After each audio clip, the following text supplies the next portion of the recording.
It began like that, and continued, with varying shades of intensity, on such a note right up to the denouement.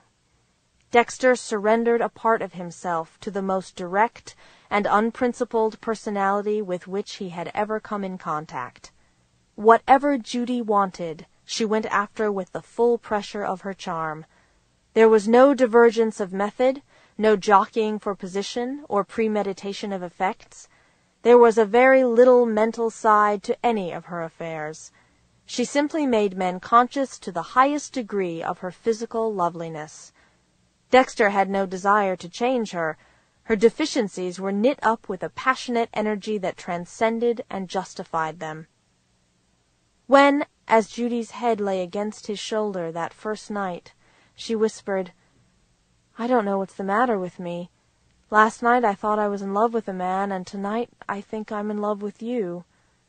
It seemed to him a beautiful and romantic thing to say. It was the exquisite excitability that for the moment he controlled and owned. But a week later he was compelled to view this same quality in a different light. She took him in her roadster to a picnic supper, and after supper she disappeared, likewise in her roadster, with another man. Dexter became enormously upset, and was scarcely able to be decently civil to the other people present. When she assured him that she had not kissed the other man, he knew she was lying, yet he was glad that she had taken the trouble to lie to him. He was, as he found before the summer ended, one of a varying dozen who circulated about her. Each of them had at one time been favored above all others. About half of them still basked in the solace of occasional sentimental revivals. Whenever one showed signs of dropping out through long neglect, she granted him a brief honeyed hour, which encouraged him to tag along for a year or so longer. Judy made these forays upon the helpless and defeated without malice, indeed half unconscious that there was anything mischievous in what she did. When a new man came to town, everyone dropped out. Dates were automatically canceled. The helpless part of trying to do anything about it was that she did it all herself. She was not a girl who could be won in the kinetic sense. She was proof against cleverness, she was proof against charm. If any of these assailed her too strongly, she would immediately resolve the affair to a physical basis, and under the magic of her physical splendor, the strong as well as the brilliant played her game and not their own. She was entertained only by the gratification of her desires and by the direct exercise of her own charm. Perhaps from so much youthful love, so many youthful lovers, she had come, in self-defense, to nourish herself wholly from within. Succeeding Dexter's first exhilaration came restlessness and dissatisfaction. The helpless ecstasy of losing himself in her was opiate rather than tonic. It was fortunate for his work during the winter that those moments of ecstasy came infrequently. Early in their acquaintance, it had seemed for a while that there was a deep and spontaneous mutual attraction. That first August, for example. 3 days of long evenings on her dusky veranda, of strange, wan kisses through the late afternoon, in shadowy alcoves or behind the protecting trellises of the garden arbors, of mornings when she was fresh as a dream and almost shy at meeting him in the clarity of the rising day. There was all the ecstasy of an engagement about it, sharpened by his realization that there was no engagement. It was during those 3 days that, for the first time, he had asked her to marry him. She said, "Maybe, some day." She said, "Kiss me." She said, "I'd like to marry you." She said, "I love you." She said, nothing. The 3 days were interrupted by the arrival of a New York man who visited at her house for half September. To Dexter's agony, rumor engaged them. The man was the son of the president of a great trust company. But at the end of a month it was reported that Judy was yawning. At a dance one night, she sat all evening in a motorboat with a local beau, while the New Yorker searched the club for her frantically. She told the local beau that she was bored with her visitor, and 2 days later he left. She was seen with him at the station, and it was reported that he looked very mournful indeed. On this note, the summer ended. Dexter was 24, and he found himself increasingly in a position to do as he wished. He joined 2 clubs in the city, and lived at one of them. Though he was by no means an integral part of the stag lines at these clubs, he managed to be on hand at dances where Judy Jones was likely to appear. He could have gone out socially as much as he liked. He was an eligible young man now, and popular with downtown fathers. His confessed devotion to Judy Jones had rather solidified his position, but he had no social aspirations, and rather despised the dancing men who were always on tap for the Thursday or Saturday parties, and who filled in at dinners with the younger married set. Already he was playing with the idea of going east to New York. He wanted to take Judy Jones with him. No disillusion as to the world in which she had grown up could cure his illusion as to her desirability. Remember that, for only in the light of it can what he did for her be understood. 18 months after he first met Judy Jones, he became engaged to another girl.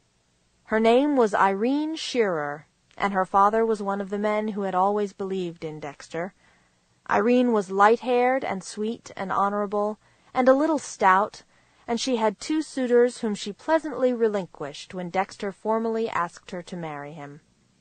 Summer, fall, winter, spring, another summer, another fall.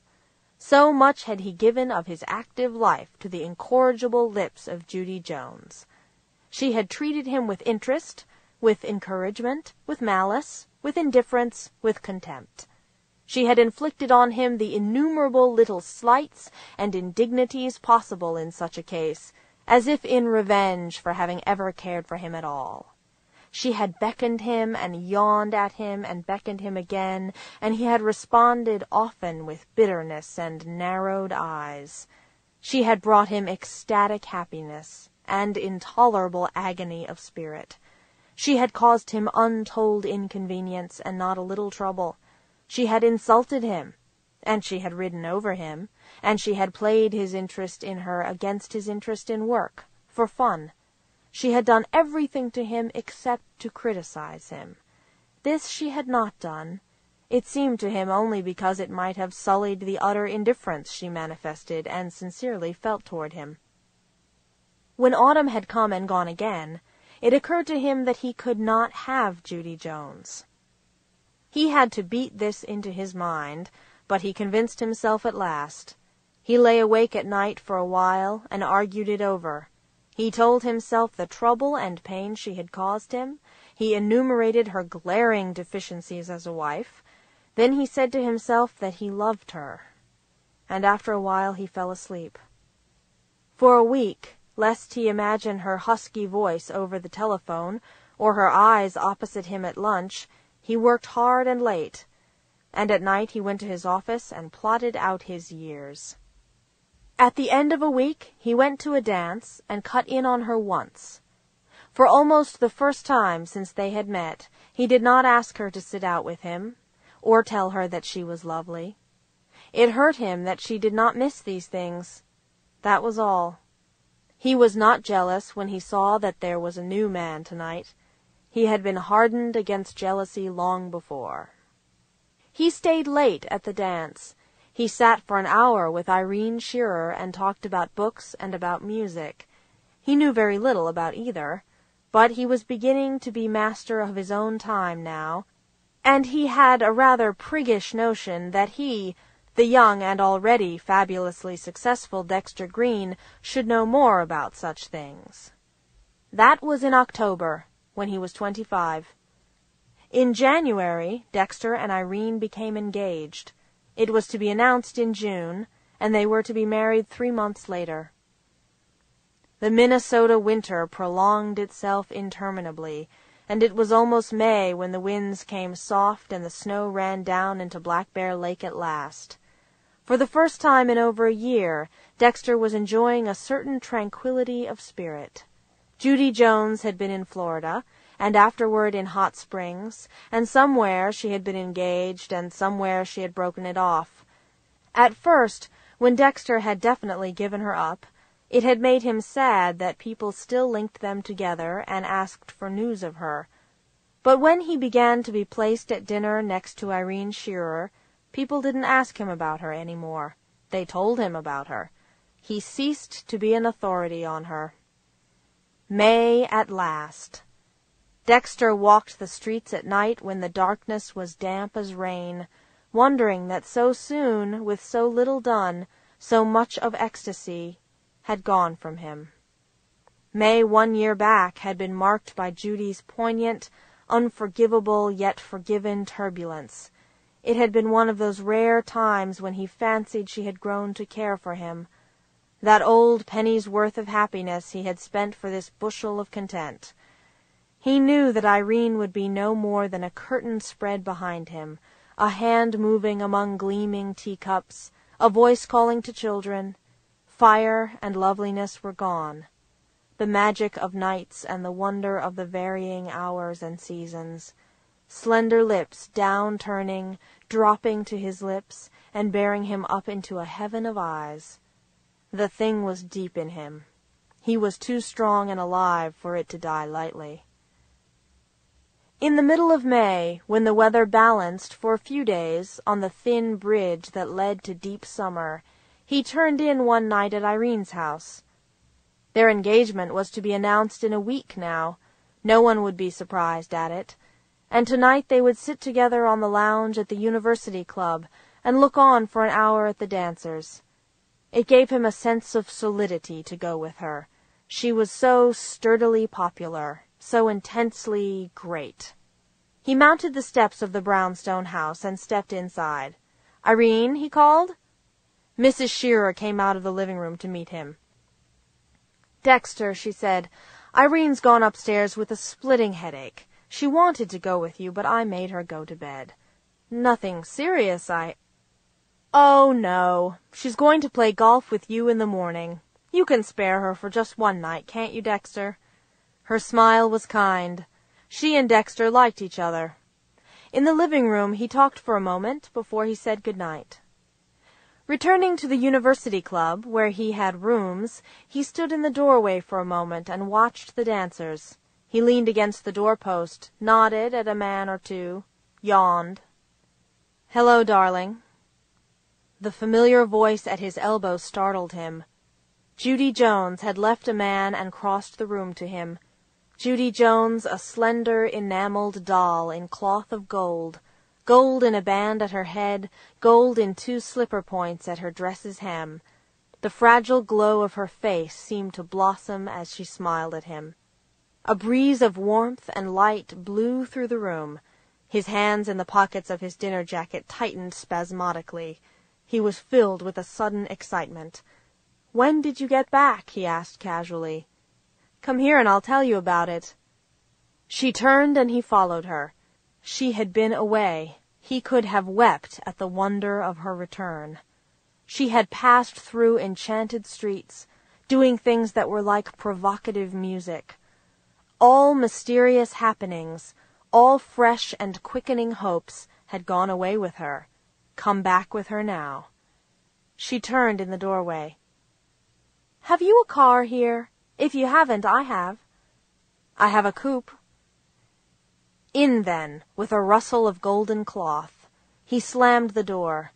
Into so many cars she had stepped, like this, like that, her back against the leather, so, her elbow resting on the door, waiting. She would have been soiled long since, had there been anything to soil her, except herself. But this was her own self-outpouring. With an effort he forced himself to start the car and back into the street. This was nothing, he must remember. She had done this before, and he had put her behind him, as he would have crossed a bad account from his books. He drove slowly downtown, and, affecting abstraction, traversed the deserted streets of the business section, peopled here and there where a movie was giving out its crowd, or where consumptive or pugilistic youth lounged in front of pool halls. The clink of glasses and the slap of hands on the bars issued from saloons, cloisters of glazed glass and dirty yellow light. She was watching him closely, and the silence was embarrassing. Yet in this crisis he could find no casual word with which to profane the hour. At a convenient turning he began to zigzag back toward the University Club. "Have you missed me?" she asked suddenly. Everybody missed you. He wondered if she knew of Irene Shearer. She had been back only a day. Her absence had been almost contemporaneous with his engagement. "What a remark!" Judy laughed sadly, without sadness. She looked at him searchingly. He became absorbed in the dashboard. "You're handsomer than you used to be," she said thoughtfully. "Dexter, you have the most rememberable eyes." He could have laughed at this, but he did not laugh. It was the sort of thing that was said to sophomores. Yet it stabbed at him. "I'm awfully tired of everything, darling." She called everyone darling, endowing the endearment with careless, individual camaraderie. "I wish you'd marry me." The directness of this confused him. He should have told her now that he was going to marry another girl, but he could not tell her. He could as easily have sworn that he had never loved her. "I think we'd get along," she continued, on the same note, "unless, probably, you've forgotten me and fallen in love with another girl." Her confidence was obviously enormous. She had said, in effect, that she found such a thing impossible to believe, that if it were true, he had merely committed a childish indiscretion, and probably to show off. She would forgive him, because it was not a matter of any moment, but rather something to be brushed aside lightly. "Of course, you could never love anybody but me," she continued. "I like the way you love me." "Oh, Dexter, have you forgotten last year?" "No, I haven't forgotten." "Neither have I." Was she sincerely moved, or was she carried along by the wave of her own acting? "I wish we could be like that again," she said. And he forced himself to answer, "I don't think we can." "I suppose not. I hear you're giving Irene Shearer a violent rush." There was not the faintest emphasis on the name, yet Dexter was suddenly ashamed. "Oh, take me home," cried Judy suddenly. "I don't want to go back to that idiotic dance with those children." Then, as he turned up the street that led to the residence district, Judy began to cry quietly to herself. He had never seen her cry before. The dark street lightened, the dwellings of the rich loomed up around them. He stopped his coupe in front of the great white bulk of the Mortimer Joneses' house, somnolent, gorgeous, drenched with the splendor of the damp moonlight. Its solidity startled him. The strong walls, the steel of the girders, the breadth and beam and pomp of it were there only to bring out the contrast with the young beauty beside him. It was sturdy to accentuate her slightness, as if to show what a breeze could be generated by a butterfly's wing. He sat perfectly quiet, his nerves in wild clamor, afraid that if he moved he would find her irresistibly in his arms. 2 tears had rolled down her wet face and trembled on her upper lip. "I am more beautiful than anybody else," she said brokenly. "Why can't I be happy?" Her moist eyes tore at his stability. Her mouth turned slowly downward with an exquisite sadness. "I'd like to marry you if you'll have me, Dexter. I suppose you think I'm not worth having, but I'll be so beautiful for you, Dexter."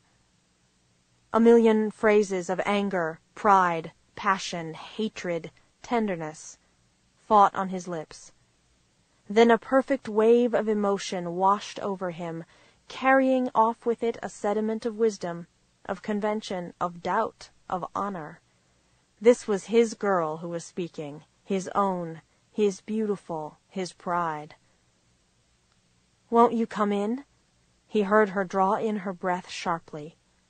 Waiting. "All right." His voice was trembling. "I'll come in."